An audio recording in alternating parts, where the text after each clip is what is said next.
लकीर के फकीर। साथियों, आज लोग अपने कर्तव्य का तथा ज्ञान को भूल करके अंधा अनुसरण कर रहे हैं। यही तो लकीर के फकीर होना है, जिसको हम भेड़ चाल कहते हैं। और भीड़ नाम भेड़ के है। अंधे मत बनो, रास्ते को खुद आजमा करके देखो। यदि रास्ता सही है तो मानने योग्य है। लोग भेड़ चाल चल रहे हैं, लोग जानने की तो कोशिश करते नहीं है, परंतु जो भी जैसा कहता है उसी का अनुमोदन करके सही का प्रमाण पत्र अपनी ओर से लगाते नजर आ रहे हैं। जैसे कि स्काई इज फॉलिंग, किसी ने कहा कि आकाश गिर रहा है, तो सोच लेते हैं कि आकाश गिर रहा है, चलो भागो जहां से, आकाश गिर रहा है, उस पर कोई सोचा विचारी नहीं। यदि तर्क भी करते हैं तो बिना लक्ष्य के करते हैं। यदि प्रश्न है तो उत्तर भी मिलेगा, लेकिन प्रश्न तो हमारा ही है।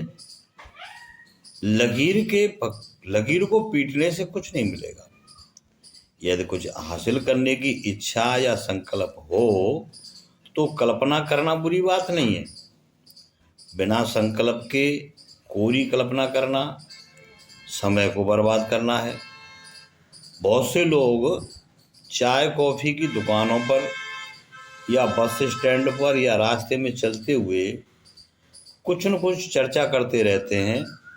देखो, चर्चा करना बुरा नहीं है, किंतु चर्चा में विघ्न डालना बुरा है, घातक है। चर्चा तो चर्चा है, इसमें लोग सही निर्णय पर चल करके पहुंच जाते हैं। बातें करते समय बिंदु विषय के अनुसार ही अपना मत पेश करें। कोई माने या ना माने इसका तुम्हें ख्याल भी न हो, या तुम चाहते हो कि सब लोग मेरी बात को माने, तो सदा हित वाणी पर जोर दें, अहित वाणी का त्याग कर दें। अच्छे शब्दों से एक तो अपना ही दिल हल्का हो जाता है, साथ में पास में बैठने वाले लोगों में प्रेम बढ़ता है।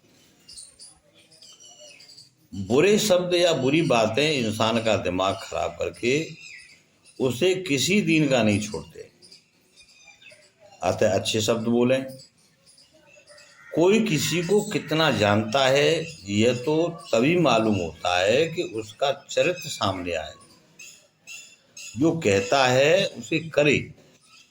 हमारी बुराई भलाई के चित्रों में एक काम जो है परम शक्ति काम कर रही है, जो हमें दोनों पक्षों को दिखा करके एक ही सच्चाई का पथ ग्रहण करने का व्रत लेती है।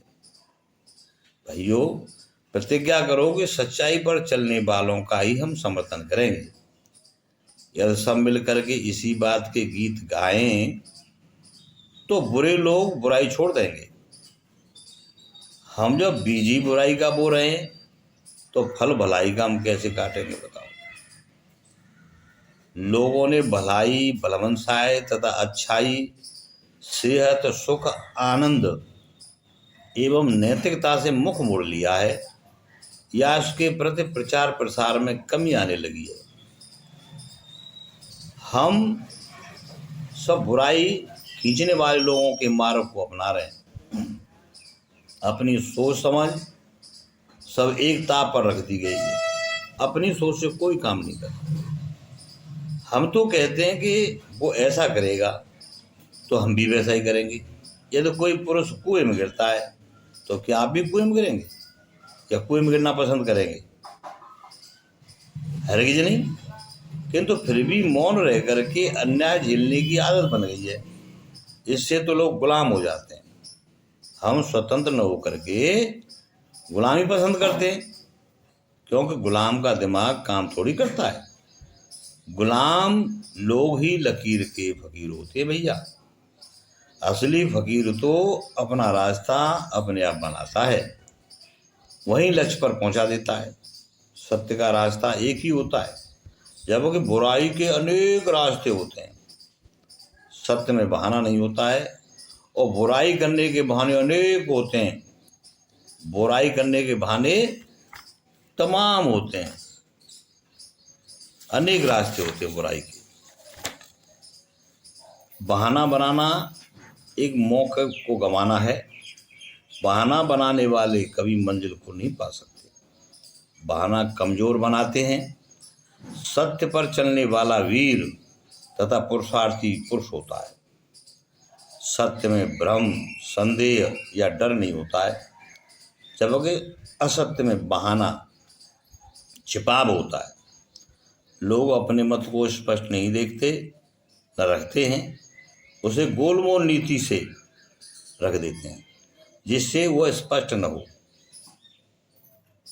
जो सत्य को स्वीकार करता है वो गोलमोल बातें नहीं करता है। गोलमोल नीति पर वे लोग चलते हैं जो कुछ करते हैं और कुछ कहते हैं। इस गोलमोल नीति से लोग भ्रम में पड़ जाते हैं। जब इस गोलमोल नीति या ठगी नीति का पर्दा खुलता है तो लोग अंत में पछताते दिखाई देते हैं। जो लोग स्वार्थ का अंत कर देते हैं वे परमार्थ के मार्ग पर चलने में समर्थ हो जाते हैं।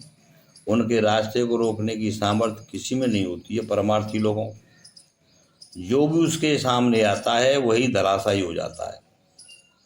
त्याग बलिदान से ही हम अपना तथा समाज का भला कर सकते हैं। सुख भोग की इच्छा वाले लोग बहक सकते हैं, किंतु जिनकी इच्छा ही परमार्थ हो चुकी है वे लोग जीते जी अमर हो जाते हैं। वे ही पुरुष अमृतपान के अधिकारी होते हैं।